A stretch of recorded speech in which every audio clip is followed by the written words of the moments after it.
আসসালামু আলাইকুম রহমতুল্লাহ। সুপ্রিয় শিক্ষক মন্ডলী, আশা করি মহান আল্লাহর রহমতে সবাই ভালো আছেন, সুস্থ আছেন। প্রতিষ্ঠান প্রধান ও সহকারী প্রধান নিয়োগের ভাইভা প্রস্তুতির দ্বিতীয় পর্বে সবাইকে স্বাগতম জানাচ্ছি। পরীক্ষা পর্যন্ত আমাদের সাথে যুক্ত থেকে ভাইবার জন্য প্রস্তুতি নিতে থাকুন, ইনশাল্লাহ এখান থেকে উপকৃত হবেন। যারা এখনো চ্যানেলটি সাবস্ক্রাইব করেননি তারা দ্রুত চ্যানেলটি সাবস্ক্রাইব করে আমাদের সাথে থাকুন। চলুন আজকের ভিডিও শুরু করে ফেলি। গত ভিডিওতে আমরা আমাদের এই পর্বের 1 থেকে 50 পর্যন্ত প্রশ্নের উত্তর দেখিয়েছিলাম। আজকে আমরা 51 থেকে শুরু করব। এই সিরিজের প্রথম পর্বের ভিডিওটি দেখতে প্রতিষ্ঠান প্রধান ও সহকারী প্রধান নিয়োগ প্রস্তুতি নামক প্লেলিস্টটি ভিজিট করুন এবং এই ভিডিও ডেসক্রিপশনে সবগুলো ভিডিও লিংক দেওয়া থাকবে, তাহলে এখান থেকেও দেখে নিতে পারবেন। চলুন শুরু করে ফেলি। প্রতিষ্ঠান প্রধান কি ক্লাসে পাঠদান করবেন? অবশ্যই, এটি একটি বড় দায়িত্ব। অর্থাৎ প্রতিষ্ঠান প্রধান ক্লাসে পাঠদান করবেন। আপনার নামের বানানে কি কোনো বিশেষত্ব আছে? এখানে প্রয়োজন অনুযায়ী উত্তর দিবেন। আপনার নামের বানানে যদি কোনো বিশেষত্ব থাকে তাহলে প্রয়োজন অনুযায়ী উত্তর দিবেন। জেলার শিক্ষা হার কত? আপনার নিজ জেলার শিক্ষার হার কত? এটি খুবই গুরুত্বপূর্ণ প্রশ্ন। আপনার জেলার মাধ্যমিক উচ্চ মাধ্যমিকে পাশের হার কত এটা অবশ্যই জেনে যাবেন, তাহলে আপনার উত্তর দিতে সহজ হবে। নেতৃত্ব ও ব্যবস্থাপনার মধ্যে পার্থক্য কি? উত্তরে বলবেন নেতৃত্ব অনুপ্রেরণা দেয়, ব্যবস্থাপনা নিয়ন্ত্রণ করে। নেতৃত্ব অনুপ্রেরণা দেয় এবং ব্যবস্থাপনা নিয়ন্ত্রণ করে।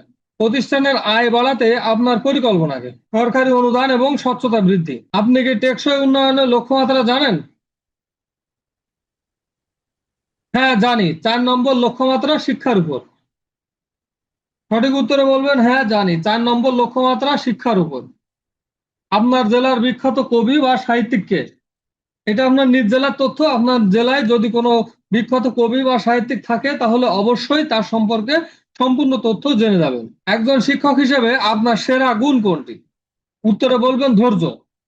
সঠিক উত্তর হবে ধৈর্য। প্রশ্ন করতে পারে প্রতিষ্ঠান প্রধান হিসাবে প্রযুক্তির ব্যবহার কিভাবে করবেন? আপনি উত্তরে বলবেন অটোমেশন ও স্মার্ট ক্লাস চালুর মাধ্যমে। সঠিক উত্তরে বলবেন অটোমেশন ও স্মার্ট ক্লাস চালুর মাধ্যমে। ভাইভাতে আপনার আত্মবিশ্বাস কতটুকু? আপনি বলবেন আমি সম্পূর্ণ আত্মবিশ্বাসী। কেন আপনি এই প্রতিষ্ঠানে যোগ দিতে চান? উত্তরে আপনি বলবেন প্রতিষ্ঠানের সুনাম ও সেবার আকাঙ্ক্ষায়। উত্তরে আপনি বলবেন প্রতিষ্ঠানের সুনাম ও সেবার আকাঙ্ক্ষায়। নতুন কারিকুলামে আপনার বিষয়ে পাঠদান কেমন হওয়া উচিত? অভিজ্ঞতা ও সক্রিয় অংশগ্রহণের মাধ্যমে। গণিত বা বিজ্ঞানের ক্ষেত্রে নতুন কারিকুলামের বিশেষত্ব কি? উত্তরে আপনি বলবেন ব্যবহারিক প্রয়োগ ও অনুসন্ধানে শিখুন। সঠিক উত্তরে বলবেন ব্যবহারিক প্রয়োগ ও অনুসন্ধানে শিখুন। আপনার পঠিত বিষয়ের প্রধান বৈশিষ্ট্য কি? এই প্রশ্নের উত্তরে আপনি নিজের বিষয়ের আলোকে উত্তর দিবেন। পাঠদানকে আনন্দদায়ক করার একটি উপায় বলুন। গল্পের মাধ্যমে বা খেলার মাধ্যমে বিষয় উপস্থাপন করা। পাঠদান আনন্দদায়ক করার একটি উপায় বলুন। গল্পের মাধ্যমে বা খেলার মাধ্যমে বিষয় উপস্থাপন করা। ব্লুম ট্যাক্সোনমি কি? শিখনের লক্ষ্যমাত্রা নির্ধারণের একটি শ্রেণীবিন্যাস। সঠিক উত্তর হবে শিখনের লক্ষ্যমাত্রা নির্ধারণের একটি শ্রেণীবিন্যাস। শিখন ফল বলতে কি বোঝায়? পাঠ শেষে শিক্ষার্থী যা অর্জন করবে। শিখন ফল বলতে পাঠ শেষে শিক্ষার্থী যা অর্জন করবে। লার্নিং আউটকাম কি? লার্নিং আউটকাম কেন জরুরি? সঠিক উত্তরে বলবেন পাঠের উদ্দেশ্য স্পষ্ট করার জন্য। মাল্টিমিডিয়া ক্লাসরুমের একটি সুবিধা বলুন। উত্তরে বলবেন ভিজুয়ালি কঠিন বিষয় ভিজুয়ালের মাধ্যমে সহজে বোঝা যায়। সঠিক উত্তর হবে কঠিন বিষয় ভিজুয়ালের মাধ্যমে সহজে বোঝা যায়। আপনার বিষয়ের কোনো প্রখ্যাত বিজ্ঞানীর নাম বলুন। আপনার যে বিষয় সেই বিষয়ের উপরে প্রখ্যাত কোনো বিজ্ঞানীর নাম বলবেন। ক্লাসে কোনো ছাত্র পিছিয়ে থাকলে আপনি কি করবেন? সঠিক উত্তরে বলবেন আমি তার সমস্যাগুলো চিহ্নিত করে আলাদাভাবে যত্ন নেব। আমি তার সমস্যাগুলো চিহ্নিত করে আলাদাভাবে যত্ন নেব। সৃজনশীল প্রশ্ন পদ্ধতির 4টি ধাপ কি?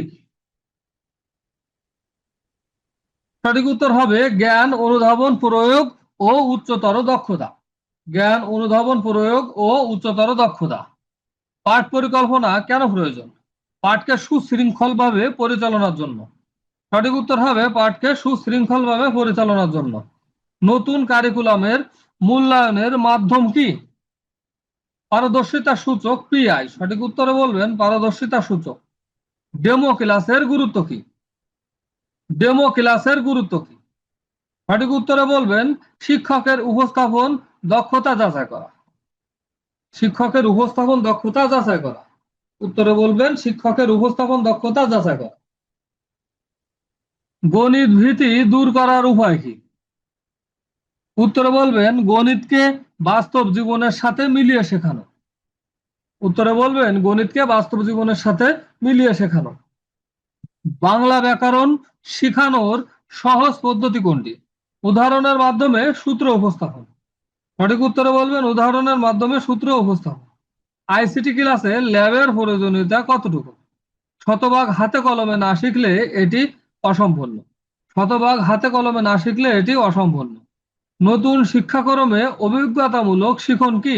প্রশ্ন করতে পারে নতুন শিক্ষাক্রমের অভিজ্ঞতামূলক শিখন কি? উত্তরে আপনি বলবেন বাস্তব অভিজ্ঞতার মাধ্যমে কোনো বিষয় রপ্ত করা। বাস্তব অভিজ্ঞতার মাধ্যমে কোনো বিষয় রপ্ত করা। ক্লাসরুম ম্যানেজমেন্ট বলতে কি বোঝায়? উত্তরে বলবেন শিক্ষার্থীদের মনোযোগ আকর্ষণ ও শৃঙ্খলা রক্ষা। শিক্ষার্থীদের মনোযোগ আকর্ষণ ও শৃঙ্খলা রক্ষা। শিক্ষক সহায়িকা কেন ব্যবহার করা উচিত? শিক্ষাক্রমের লক্ষ্য অনুযায়ী পাঠদানের জন্য। শিক্ষাক্রমের লক্ষ্য অর্জনের জন্য পাঠদানের জন্য। শিক্ষাক্রমের লক্ষ্য অনুযায়ী পাঠদানের জন্য। ডিজিটাল ডিভাইড কি? প্রযুক্তির প্রাপ্যতা ও ব্যবহারে অসমতা। সঠিক উত্তরে বলবেন প্রযুক্তির প্রাপ্যতা ও ব্যবহারে অসমতা। চতুর্থ শিল্প বিপ্লবের জন্য শিক্ষার্থীদের কিভাবে প্রস্তুত করবেন? উত্তরে বলবেন কোডিং, সমস্যা সমাধান ও প্রযুক্তির সঠিক ব্যবহারের মাধ্যমে। আপনার বিষয়ের বর্তমান আপডেট তথ্য কিভাবে রাখেন?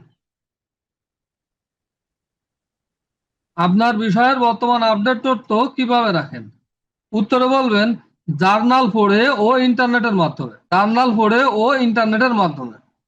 ক্লাসে অতিরিক্ত চঞ্চল ছাত্রকে কিভাবে সামলাবেন? তাকে ক্লাসের ছোট কোনো দায়িত্ব দিয়ে ব্যস্ত রাখবো।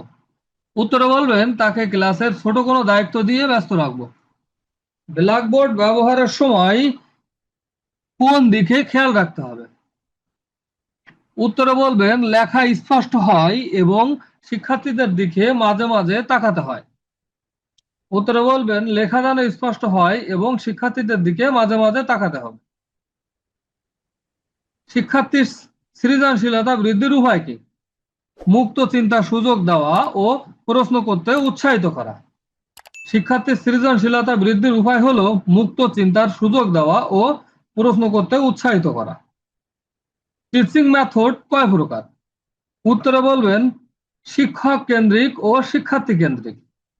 টিচিং মেথড দুই প্রকার, শিক্ষক কেন্দ্রিক ও শিক্ষার্থী কেন্দ্রিক। বর্তমানে প্রচলিত সবচেয়ে আধুনিক পাঠদান পদ্ধতি কোনটি? অংশগ্রহণমূলক পদ্ধতি। সঠিক উত্তরে বলবেন অংশগ্রহণমূলক পদ্ধতি। পিয়ার লার্নিং কি? বন্ধুদের সাথে আলোচনার মাধ্যমে শিক্ষা গ্রহণ। পিয়ার লার্নিং হলো বন্ধুদের সাথে আলোচনার মাধ্যমে শিক্ষা গ্রহণ। শিক্ষা উপকরণের গুরুত্ব কি? পাঠকে আকর্ষণীয় ও দীর্ঘস্থায়ী করা। সঠিক উত্তরে বলবেন পাঠকে আকর্ষণীয় ও দীর্ঘস্থায়ী করা। আপনার বিষয়ের কোন নোবেল বিজয়ীর নাম বলুন। আপনার যে বিষয় সে বিষয়ের আলোকে উত্তর দিবেন। বিজ্ঞান শিক্ষার মূল লক্ষ্য কি? যুক্তি নির্ভর চিন্তা ও সত্যের অনুসন্ধান। সঠিক উত্তরে বলবেন যুক্তি নির্ভর চিন্তা ও সত্যের অনুসন্ধান। ভাষা চারটি দক্ষতা কি? শোনা, বলা, পড়া ও লেখা। শোনা, বলা, পড়া ও লেখা। নতুন কারিকুলামে শিক্ষার্থীদের গ্রেড দেওয়া হয় কি?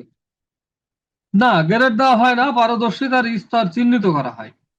শিক্ষার্থীদের নৈতিকতা শেখানোর সর্বোত্তম উপায় কি? শিক্ষকের নিজের আদর্শ আচরণ প্রদর্শন।